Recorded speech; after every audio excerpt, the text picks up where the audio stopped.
আত্মা ছিল অনাবশ্যক, ব্রহ্ম সমকালে মন এসে দেহ আকারে যুক্ত হল ইন্দ্র শোষণ রূপে প্রাকৃতিক কুলে, ভোগে অন্তরালে বহির্প্রকাশ জীব জগতে আবির্ভূত নিজে,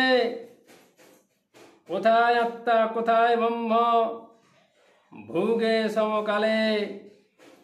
কালান্তরে হয় বিভাজন বাকি সমকালে,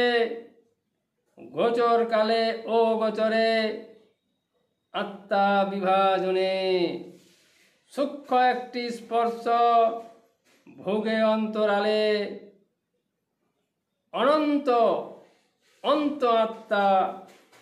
কোথায় অগোচরে, ব্রহ্ম আত্মা সাদৃশ্য রইল অগোচরে।